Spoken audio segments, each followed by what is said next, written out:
총선 이후에 이 부동산 시장이 어떻게 될 건지 소장님의 견해가 너무너무 궁금하다. 네. 핵심은 그거죠. 네. 폭등이냐, 폭락이냐. 네. 이미 네. 전제에서 그냥 틀린 거예요.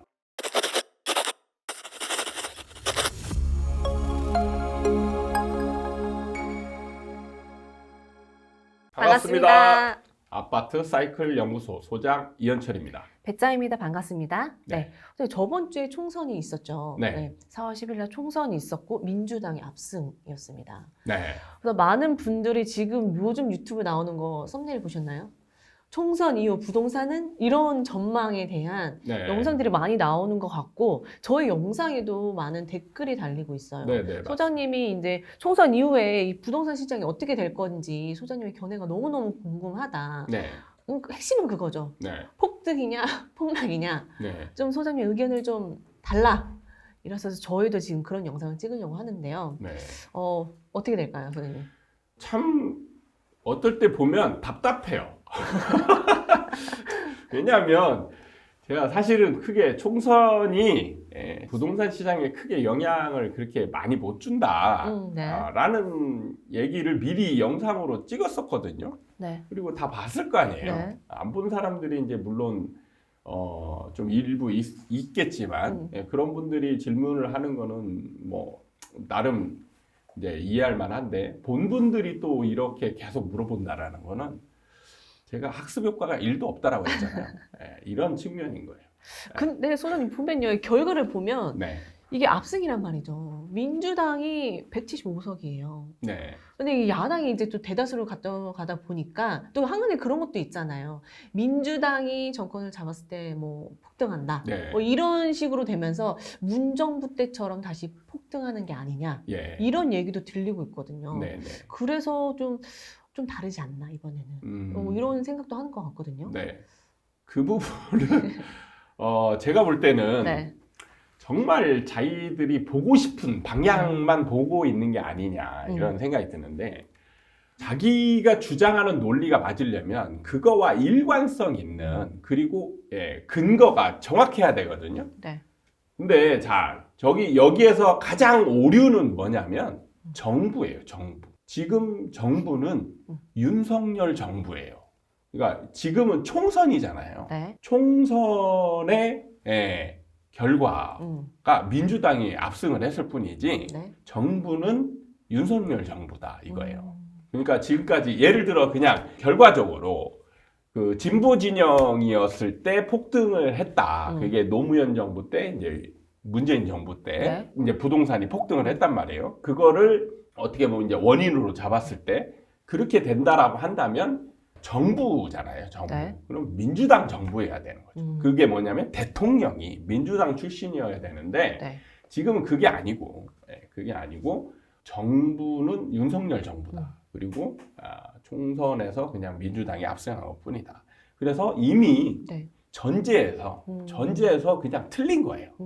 그걸 갖다가 맞다라고 이제 주장한다면 저는 이제 어쩔 수 없는 부분이고 네. 어떻게 돼야 될지 한번 지켜봐야 되는 거죠.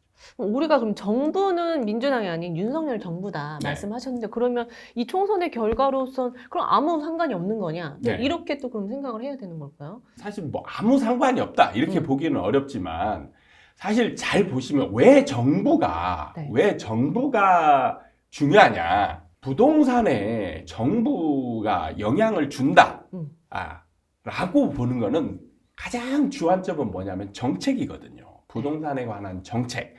부동산의 시장을 좀 활성화시킬 수 있는 정책이 나오느냐 아니면 부동산 시장을 누르는 정책이 나올 것이냐 이 부분에 대해서 이제 어느 정도 시장에 영향을 준다 이렇게 볼 수가 있잖아요. 근데 핵심은 뭐냐면 이 정책을 주도하고 끌어가는 주체는 누구냐면 정부인 거예요.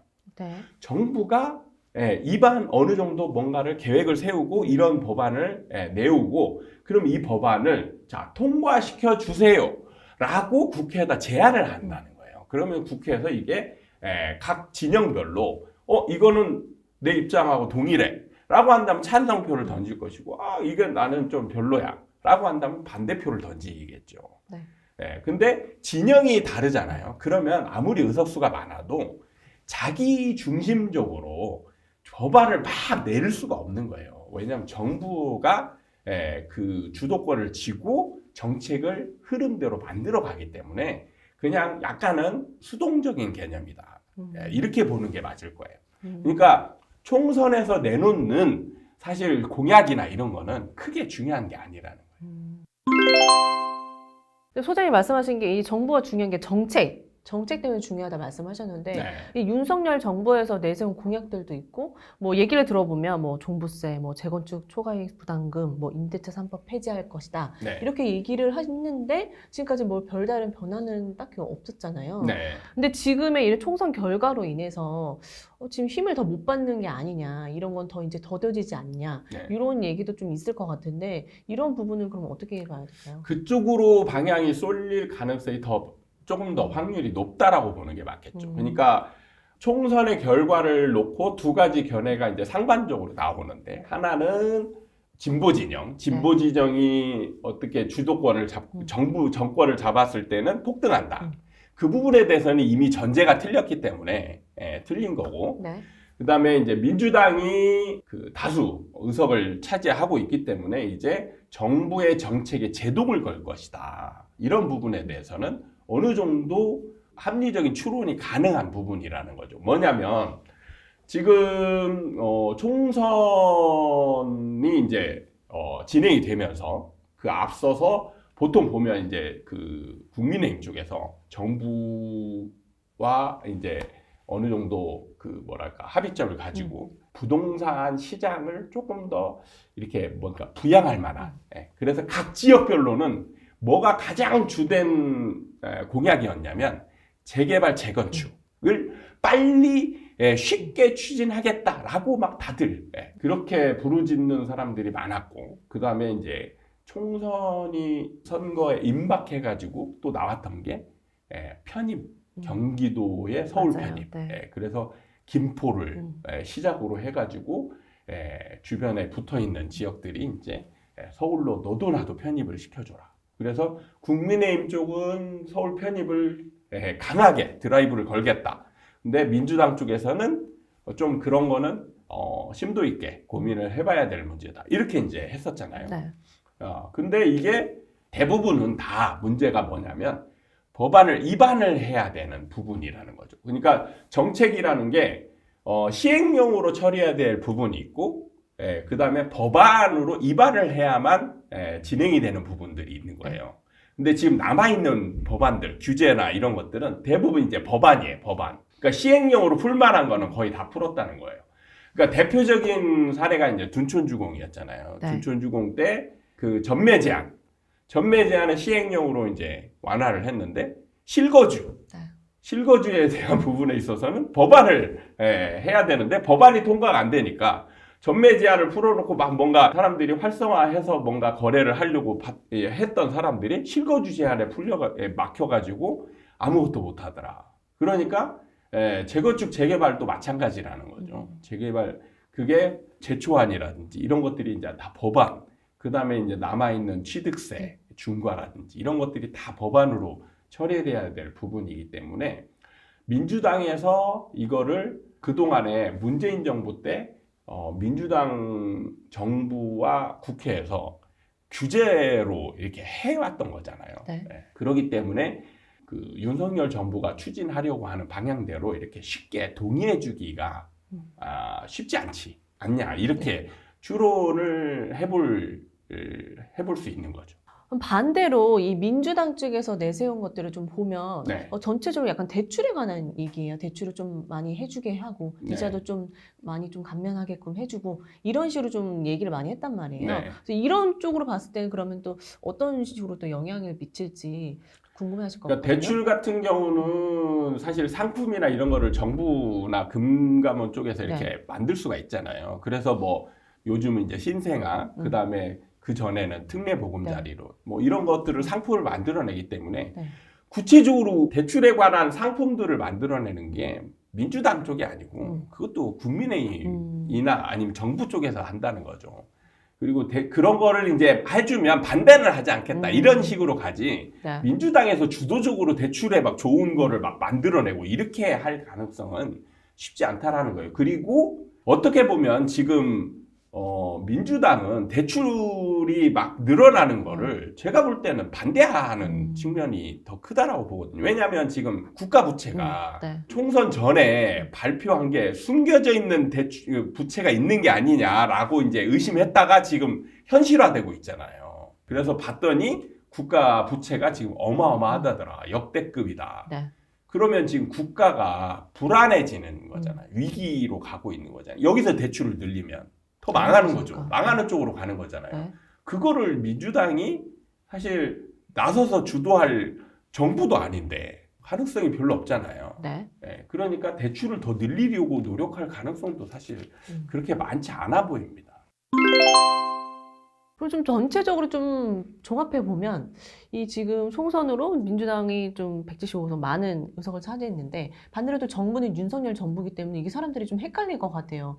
이게 뭐 정책적으로는 좀 그런 브레이크가 좀 걸릴 것 같고 네. 그럼 또 어떤 식으로 좀 흘러갈지 좀 전체적으로 좀 시각을 좀 잡아주실 수 있을까요? 어떻게 흘러갈 것이다 부동산 시장. 그러니까 저는 여기에서 큰 시장에 지금에 이어져 오는 추세라는 게 있잖아요. 그러니까 우리가 이 총선 이후에 어떻게 될 것이냐 이거를 보는 거는 뭐냐면 여기에서 지금까지 이어져 오는 추세에서 뭔가 획기적인 그 방향 전환 이런 걸 기대하거나 우려하는 거잖아요. 네. 네. 그런데 그럴 가능성은 거의 없다. 네. 왜냐하면 뭐 갑자기 상승 전환한다. 이러려면 정부가 뭔가 부양책 시장에 뭔가 상승 동력을 일으킬 만한 것들을 적극적으로 내세우고 그게 현실화 될 수 있어야 되는데 그것도 쉽지 않다. 그리고 민주당 같은 경우 막 그렇다라고 해서 폭락으로 막 이끌 만한 것들을 무식하게 추진하겠느냐. 또 그런 것도 아니에요. 그러면 어떻게 되느냐. 서로 정부와 민주당 간의 대립 관계에 있으면 사실 뭐 할 수 있는 게 별로 없잖아요. 그러면 뭐가 되느냐. 그냥 추세적으로 그냥 흘러간다는 거죠. 그러니까 뭔가 변화를 바라는 사람들 입장에서는 총선이 뭔가를 만들어주지 않겠냐 이런 기대를 가지고 얘기하는 거잖아요. 네. 근데 그렇게 쉽게 그렇게 흘러가기는 어렵다 오히려. 총선으로 인해서 지금까지의 그런 추세를 바꿀 만한 액션은 나오지 않을 것이다. 그대로 쭉 흘러갈 것이다. 이렇게 보시는 거죠. 그렇죠. 그거를 뭐 할 만한 동력이 없잖아요. 지금 정부에서는 이미 이제 법안으로 처리해야 될 부분에서 민주당이 동의해 줄 가능성이 그렇게 많지 않은 상황이고 그렇다고 해서 민주당이 뭔가를 해서 만약에 해서 민주당이 적극적으로 추진을 못하는 이유가 뭐냐면 민주당이 만약에 적극적으로 추진을 해서 뭔가 상황이 좋아졌어요. 그러면 이게 문제가 뭐냐면 민주당이 잘해서 그런 게 아니고 윤석열 정부가 잘해서라고 평가를 받는다는 얘기예요. 그렇죠. 정부는 윤석열 정부니까. 그렇죠. 그러니까 정부로 평가를 하기 때문에 그래서 일단은 민주당은 뭔가를 잘하려고 적극적으로 노력할 가능성이 별로 없다는 얘기예요. 이해가 딱 되네요. 네. 그렇게 말씀을 해주시니까. 근데 그렇다 보니까 요즘엔 또 신고가도 나오고 거래량이 또 늘다 보니까 사람들이 다시 폭등하는 거 아니냐. 막 이런 류의 뭐 또 의견을 또 많이 내셔서 사람들이 또 궁금해했던 것 같아요. 그럴 수 있어요. 그러니까 뭐냐면 상승을 좀 바라는 사람 입장에서는 총선으로 나온 공약들이 굉장히 어떻게 보면 자기들 입장에서 좋은 공약들이 그쵸, 많잖아요. 네. 그러면 기대감이 있을 수 있죠. 그러면은 여기서 혹시나 이런 것들이 현실화됐을 때 내가 늦으면 안 돼. 네. 이런 조바심이 있을 수 있다는 얘기예요. 그런 사람 중에 일부가 지금 이런 거 지금 좀 부담되는 가격이지만 빨리 사야 되는 거 아니야. 이렇게 이제 행동을 할 수 있다는 얘기예요. 네네. 그런데 이게 이어질 가능성이 많지 않다. 알겠습니다. 오늘 영상 보시면서 많은 분들이 좀 궁금해하셨던 점들이 좀 해소가 됐었으면 좋겠습니다. 네. 사실 뭐 유튜브 조회수로 보자면 폭등한다 아니면 폭락한다. 썸네일 그렇게 갈까요 저희가? 이렇게 하는 네. 게 사실 제일 좋은데 저는 여러분들을 현혹시키는 그런 걸로 막 제가 돈 벌거나 유명세를 얻고 싶지는 않습니다. 저는 여러분에게 현실적인 도움을 주고자 노력하는 사람이라는 거. 네. 그랬을 때 현실적인 얘기를 해주면 감흥이 없다. 이럴 때는 감흥이 없죠. 그냥 흘러간다고? 뭔가 변화가 있을 줄 알았는데, 이게 뭐야? 이런 탄식이 나올 수 있는 상황이라는 걸 알면서도 한다는 거죠. 그래도 많은 분들이 댓글에 좀 조급하다, 약간 좀 조바심 난다 이런 댓글이 많아서 이런 영상을 좀 찍어봤어요. 네. 네. 이렇게 마무리하도록 하겠습니다. 오늘도 저희 아파트 사이클 연구소 채널을 사랑해주신 여러분께 감사드리고 다음에 도움이 되는 영상을 가지고 또 찾아뵙도록 하겠습니다. 감사합니다. 감사합니다.